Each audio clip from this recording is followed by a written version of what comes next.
श्रोतेहो नमस्कार. आज 5 जून जागतिक पर्यावरण दिन.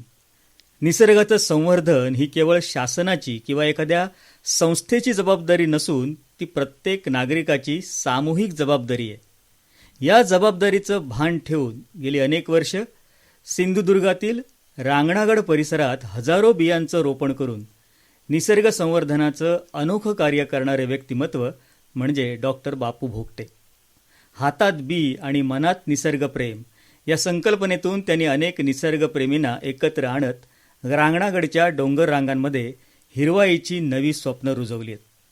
याच उपक्रमाविषयी आणि येत्या 7 जूनला होणाऱ्या बीजरोपण मोहिमेविषयी आज आपण त्यांच्याशी मनमोकळ्या गप्पा मारणार आहोत.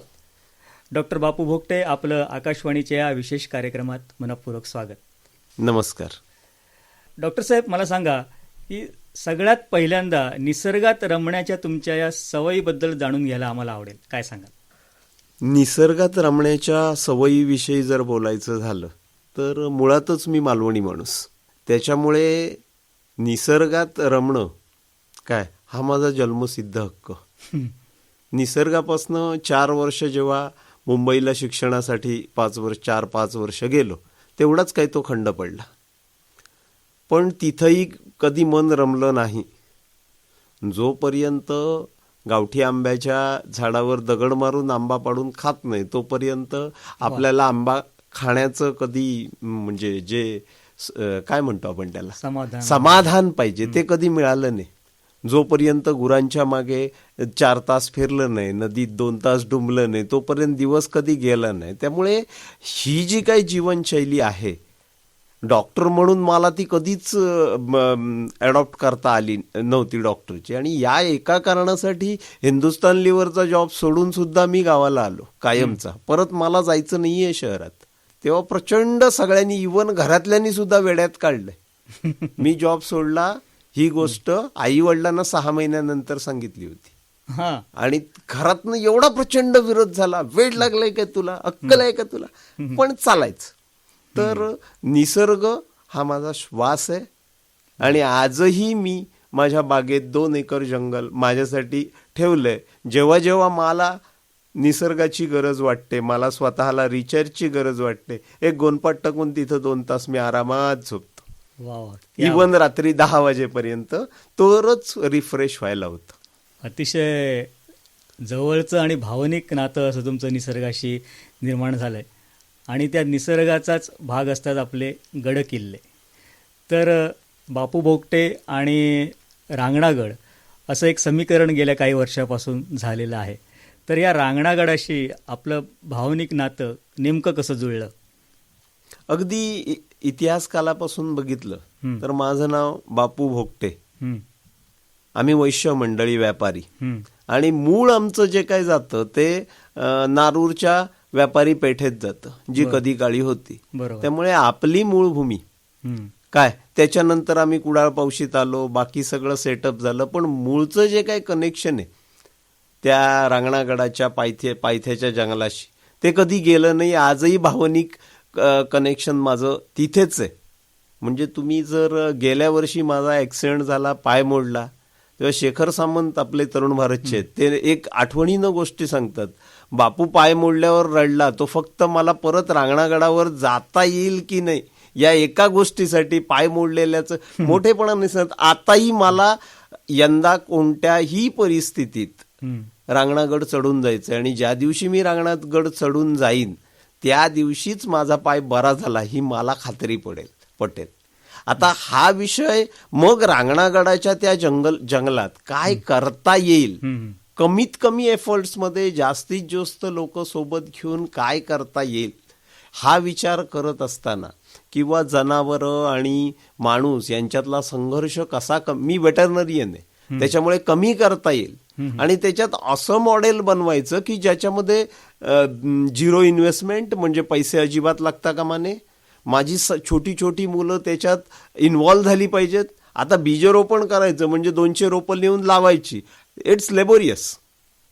आणि मग तिथं 2 वर्षाचं मूल ज्याला नुकतं चालता येतंय ते त्याच्यात सामील होईल का?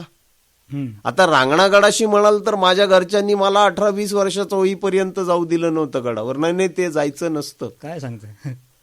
आत्ता माझ्या 25 ट्रिप झाल्यात. हम्म. मी पांगरडवरून गेलोय, गिरगाववरून गेलोय, नारूरच्या दोन्ही वाटांनी गेलोय, वा, रात्रीचा गेलोय, नक्की. एकट्यानं जाऊन केलंय. हम्म. आणि हे सगळं करत असताना आत्ता माझ्या घरातली 4 आणि 5 वर्षाची मुलं हम्म. 2-2 वेळा जाऊन आलीत. माझा मुलगा 5 ते 6 वेळा जाऊन आलोय, मुलगी माझी 7 ते 8 वेळा जाऊन आले. म्हणजे आता तुम्ही जर त्यांना बरोबर नेलं तर तुम्हाला माझीही गरज नाही. हम्म. पाठ झालाय रे बाबा. पाठ झालेलं आहे, दगड आणि वाटेन वाट पाठ झालेली आहे. आणि याचा मला एवढंच म्हणायचंय याच्यात की जंगलाकडे या नवीन पिढीला नेणं हा बीजरोपण मोहिमेचा सगळ्यात महत्वाचा घटक आहे. आपण त्या बीजरोपण मोहिमेकडे येऊच, पण मला सांगा की रांगणागड परिसर तुम्ही अगदी बालपणापासून बघत आलाय, तर पूर्वी असलेली जैवविविधता आणि आजची परिस्थिती कशी वाटते तुम्हाला? काय झालं, पूर्वीचे जे काही पाण्याचे स्रोत होते ते कमी झाले, बुजले. हम्म. पूर्वीची जी काही जंगलामध्ये आंब्यासारखी झाडं होती, ज्याच्यामध्ये प्राण्यांना काहीतरी आंब्याची, चिंचेची झाडं होती, ती खाण्याच्या जी स्रोतांची झाडं होती ती पार कमी झाली. आणि आपल्या शासकीय याच्याप्रमाणे त्यांनी लागवड केली. काय केलं? निलगिरी केली, अकेशिया केली, ग्लेरिसिडिया केली, काय, आणि साग. हम्म. पण ज्या जंगलामध्ये त्या प्राण्यांना खायला काही नाही तिथे ते थांबतील का? मग मानवी वस्तीच्या बाजूने येते. हम्म. एकदा मी गिरगाववरून चिखेवाडीला जात होतो, म्हणजे रांगणागडला जात होतो, आणि अर्ध्या वाटेत गेल्यावर एक असा टेका लागतो आणि तिथे एक प्रचंड मोठं आंब्याचं झाड आहे. आणि ते प्रचंड गावठी आंब्याचं झाड धरतं. आणि ते आंबे बघून माझ्या मनात आलं की अशा प्रकारची जर एक 100-200 मीटरला एखाद झाड असलं तर कितीतरी प्रमाणात आपण त्यांना, प्राण्यांना इथं थांबवू शकू. आणि त्याच्यातूनच आंबा किंवा चिंच, काय, ही झाडं प्रकर्षानं तिथं नेणं, लावणं. मग याच्यातही झाड नाही लावायचं, कारण नेचरला आपलं सिलेक्शन करू द्या. आम्ही बिया नेऊन टाकू की ते झाड जर निसर्गाला तिथं आणायचं असेल तरच आणू दे. आपण त्याच्यात जास्त गोष्टी इंटरफेअर नाही करायचं. एक चिंचेचं पूर्ण डवरलेलं झाड 100-200 माकडाच्या टोळी आरामात 15-20 दिवस होल्ड करू शकेल. वा, मोठं झाड. पण जंगलात असं चिंचेचं एकही झाड मला दिसलं नाही. हम्म. आंब्याचं चुकून एखादच नाही, म्हणजे अपवाद म्हणून एक झाड दिसलं. मग या प्रकारे जर आपण पुढचं प्लॅनिंग केलं, सरकार काय करतंय आपल्या पद्धतीनं करू दे, त्याच्यावर टीका करण्यापेक्षा माझी जर 50 पोरं जंगलात गेली तर मला ते सगळ्यात फायद्याचं आहे. निदान जो बिया लावतो ते लावलेलं झाड कधी मोडू देणार नाही, मरू देणार नाही, आणि हे सगळ्यात महत्वाचं. मला वाटतं हीच प्रेरणा असावी बीजरोपण या उपक्रमामागची. तर पहिली मोहीम कधी सुरू झाली आणि कशा स्वरूपाचा त्याचा प्रतिसाद होता, काय सांगा? पहिली मोहीम आम्ही काय करायचो, पावसाळ्याच्या सुरुवातीला गडावर फिरायला जायचोच.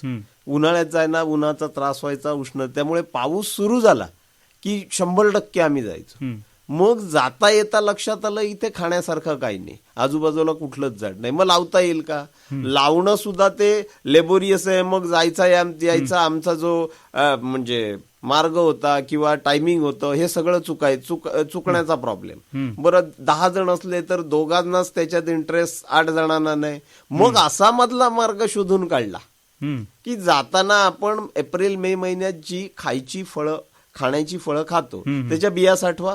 बरोबर. जांभळाच्या असतील, त्याच्यानंतर फणसाच्या आठळ्या असतील, किंवा तुमच्या आंब्याच्या कोई असतील, ह्या बरोबर घ्या. जाताना जंगलात स्प्रेड करत फेकत जा. अच्छा. जे येतील ते येऊ दे. त्याच्यानंतर आम्ही काय केलं, वडासारख्या झाडांचे स्टंप, वडाचं झाड हे ढोलीतच राहतं, चांगलं येतं. त्याच्यामुळे जिथे झाडाची ढोल दिसेल जमिनीच्या आसपास तिथे वडाचं 2 फुटाचा एक खुंट रोवायचा, निघून जायचं. बाकीचं निसर्गाला करू दे, आपण नाही त्याच्यात इंटरफेअर करायचं. आणि हेही कधी झालं, जेव्हा आपल्या हायवेचं काम चालू झालं तेव्हा दामले हॉलच्या समोर तिथं एक झाड पाडलेलं आणि त्या झाडावरचं जे वडाचं झाड होतं ते पडलेलं होतं. आता मी शेतकरी असल्यामुळे गाडीत कोयता असतोच. मी गाडीतनं उतरलो, त्याचं 2-3 फूट पाळ ठेवून ते झाड तोडून काढलं.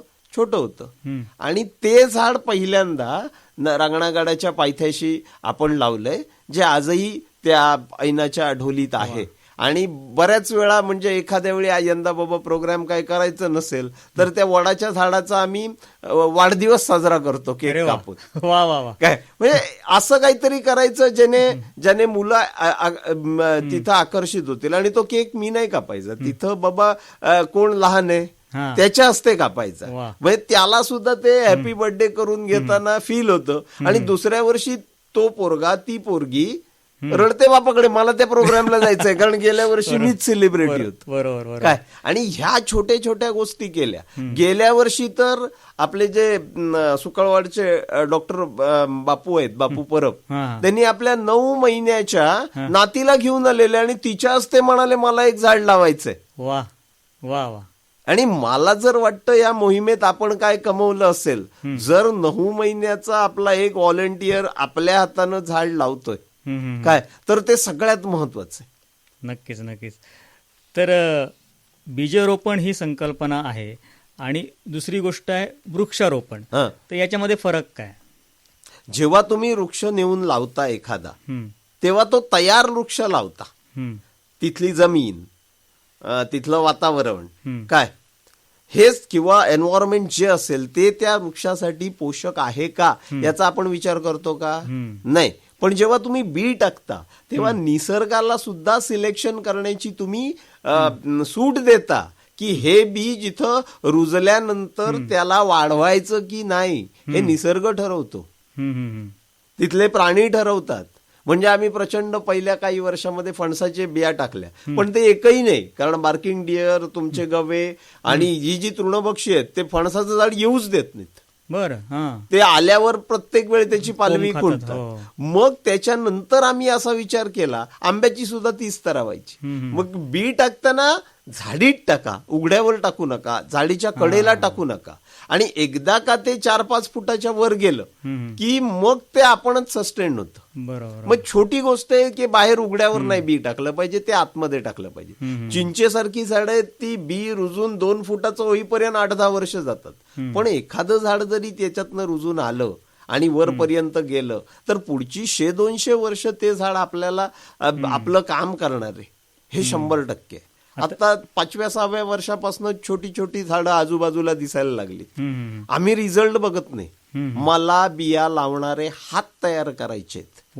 रिझल्ट जो असेल तो निसर्ग देईल, तो मला मान्य आहे. त्याच्यात मला हे असंच पाहिजे, तसंच पाहिजे, इथंच पाहिजे अजिबात नाही. मी लावणारे हात तयार करतोय आणि मला सांगायला खूप चांगलं वाटतंय की अशाच प्रकारची बीजरोपण मोहीम आपल्या सावंतवाडीच्या कुठला डोंगर तो नरेंद्र डोंगरावर आमच्याच एका मित्रानं गेल्या वर्षीपासून सुरुवात केली. काय अभय भिडे म्हणून. आणि मला वाटतं की ही मोहीम आपल्याला मोठी नाही करायची, अशा मोहिमा करणारे 10 अभय भिडे आपल्याला उभे करायचे. आपलं काम संपलंय.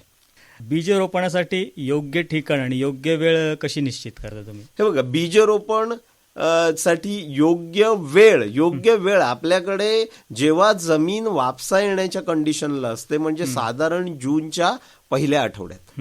मालवणी मुलखामध्ये एक पद्धत आहे आपली की जोपर्यंत नदीची वाहनं सुरू होत नाही त्याच्या अगोदर काय लावायचंय ते लावा, म्हणजे जमीन पूर्णपणे वापसा कंडिशनला असते आणि त्यावेळी जे बीज घालाल ते मॅक्झिमम याला रुजून येतं आणि सस्टेन होतं. इव्हन आपल्याकडे बांबू लावताना सुद्धा हेच बघतात की नदीची साखळी सुटल्यानंतर बांबू लावत नाही, जमीन थंड झाल्यानंतर बांबू लावत नाहीत, मॅक्झिमम मरतात. त्यामुळे बीज रोपणाला महत्वाची वेळ म्हणजे जूनच्या पहिल्या आठवड्यात बेस्ट टायमिंग. आता ठिकाण शोधताना असंच शोधलं आम्ही की आम्हाला त्याच्यात मुलांना फन म्हणजे मजा करता आली पाहिजे, ट्रेकिंगचा आनंद घेता आला पाहिजे आणि काम पण झालं पाहिजे. तिसरी गोष्ट काम ठेवली तुम्ही. पहिली गोष्ट काम ठेवली, तुमच्याबरोबर कुणीही तुमचे जेन जी अजिबात येणार नाहीये. त्यांना पहिलं मस्ती दाखवा आणि नंतर त्यांच्याकडनं काय करायचं ते करून. बरोबर. आणि वर्षाला एक त्याच्यातला माझ्यासारखा मॅड माणूस मला त्याच्यात जर जॉईंट झालेला आढळला तर माझं नक्कीच सक्सेसफुल आहे. बरोबर. मला सांगा की या उपक्रमामुळे स्थानिक पर्यावरणात कोणते सकारात्मक बदल गेल्या काही वर्षात झालेत?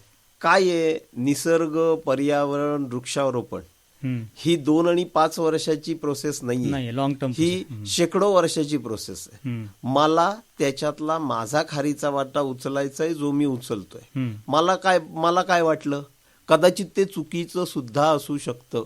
या निसर्गाच्या लाखो वर्षाच्या प्रोसेसमध्ये माझं आयुष्य किती झालंय, 50 वर्ष. अक्कल यायला, विचार करायला सुरुवात व्हायलाच 20 वर्ष गेली. म्हणजे 25-30 वर्षाच्या आयुष्यात मी लाख वर्षाचं काय अनालाइज करणार आहे? तर मला जे योग्य वाटते ते मी करतोय. सुरुवात कधी झाली बीजरोपणाची? बीजरोपणाची साधारण 10-12 वर्षापूर्वी रांगणागडाला जायचा एक दिवस फिक्स केला आणि जाताना आम्हीच बिया घेऊन जायचो. पण आत्ता पुराणिक साहेब DFO असल्यापासून ते सुद्धा अगदी फौजफाट्यासकट येतात. म्हणजे तुम्ही म्हणता एखाद्या गोष्टीला राजाश्रय किंवा प्रशासनाचा आश्रय मिळाल्याशिवाय होत नाही, तर तेही झालंय. लोकाश्रय आहेत, 100-150 लोक स्व खर्चाने येतात. बरं. आमचे एक सहकारी आहेत राजन शिरसाट म्हणून, ते मुंबईवरनं सहकुटुंब येतात. मुंबईवरून डॉक्टर परब आहेत, बापू परब आहेत, डॉक्टर मकरंद परुळेकर आहेत, डॉक्टर अमोघ चुबे आहेत, तरुण भारतचे शेखर सामंत तर सगळ्या गोष्टीला तिथं पहिले असतात.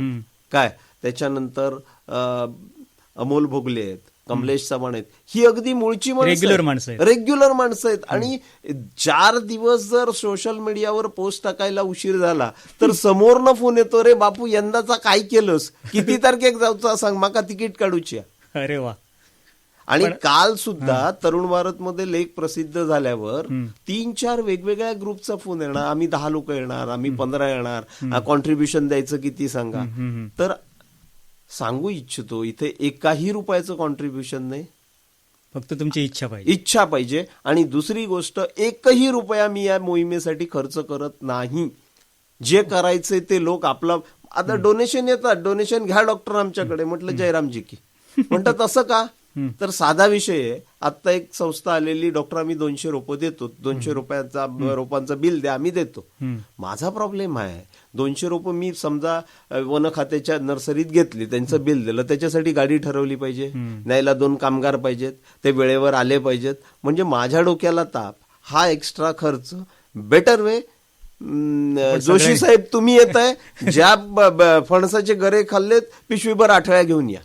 आणि महत्वाची गोष्ट, तुम्हाला गडावर येणं शक्य नसेल, बेसला या, अर्धा तास प्रोग्राम मध्ये राहा, घरी जा. आणि जे गडावर जात आहे त्यांनी गडाच्या निम्म्या खालच्या भागात सगळं बीजरोपण करा.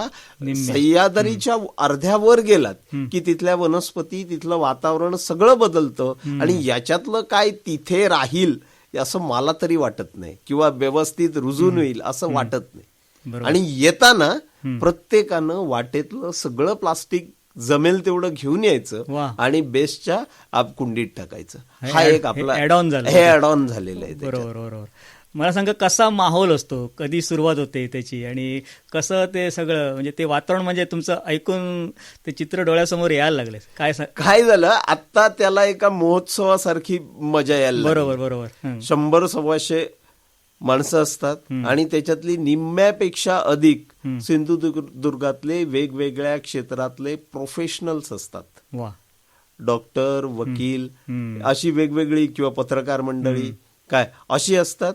आणि आता आम्ही हळूहळू ऍड ऑन काय केलं, त्याच्यात एखादा मित्र असतो जो चांगलं गाणं म्हणतो, काय बसा देवळात, तो तानपुरा लावतो मोबाईलवर. मी तुम्हाला सांगतो, मयुरेश म्हणून माझे गोव्याचे मित्र आले होते रांगणा मंदिरात देवीच्या. 1 तास त्यांनी 1.5 तास कार्यक्रम केला शास्त्रीय गायनाचा. एकही माणूस ज्यांना आयुष्यात कधी शास्त्रीय संगीत ऐकलं नाही असा, तो सुद्धा माणूस तिथनं 1 आणि 1.5 तास हल्ला नाही. काय, आणि सुरुवात घेई छंद मकरंदने करून एवढं अप्रतिम कार्यक्रम केलं. तेव्हा आता मी ऍड ऑन करतोय की प्रत्येक कार्यक्रमाच्या वेळी एक छोटा एखादा इव्हेंट, तोही फ्रीमध्ये, तो कसा तरी ऍडजस्ट करायचा तिथे. काय, आणि खरंच मजा येते. आणि अक्षरशः एखादं गेट टुगेदर असतं. बरोबर. म्हणजे मी तर आता म्हणतो मला बीजरोपणाचा सगळ्यात फायदा काय झाला तर ही जी 50 माणसं आहे मी वर्षभरात सगळ्यांना भेटू शकत नाही. ही याच कारणासाठी मॅक्झिमम लोक येतात की हे सगळेच्या सगळे म्हणजे चुकलेला फकीर मशिदीत आहे तो 7 तारीखला मिळणार आहे. जूनच्या पहिल्या रविवारी मिळणारच. बरोबर. आणि तो मिस होऊ नये म्हणून आपण काय केलं 99% जूनचा पहिला रविवार म्हणजे बीज टाकून 4 दिवस पाऊस नाही आला काय फरक पडत बरोबर. नाही आम्हाला. आता परवा आपण जात आहे परवा 7 जूनला ही मोहीम आहे. तर त्या संदर्भात त्याची रूपरेषा काय असेल काय सांगाल?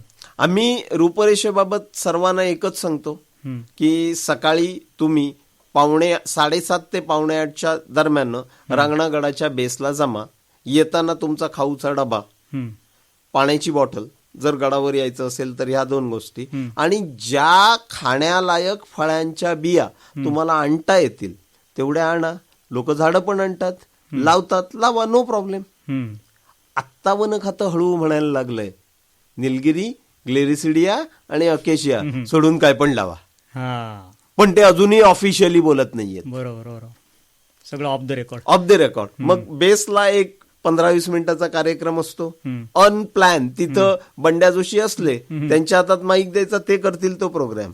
मग येताना एखादा माणूस 2 बॉक्स लाडू आणतो, एखादा फणस घेऊन येतो, एखादा डझनभर आंबे घेऊन येतो. कापा, वाटा, मस्ती, मजा करा, सुंदर. आणि अजिबात कोणाचं हे नाही, त्रास नाही, कसली चौकट पण चौकट नाही, कुणाचा सन्मान नाही, कुणाला फुल नाही. इव्हन एक नाव राहून गेलं आपले प्रभाकरजी सावंत, जिल्हाध्यक्ष बीजेपी, गेली 7 ते 8 वर्ष न चुकता येणार आणि आपण फोन करणार, ए बापू किती तारीख, 7 तारीख मा असं आहे, आम्ही मी वर नाही येतोय पण मी येतलंय म्हणजे येतलंय. काय बरोबर. आज 5 तारीख आहे. आता कोणाला आता ही आपली मुलाखत ऐकून वाटलं की जायचं तर त्यांनी कुठे कॉन्टॅक्ट करायचा? सोशल मीडियावर FB वर माझी पोस्ट आहे, नंबर आहे.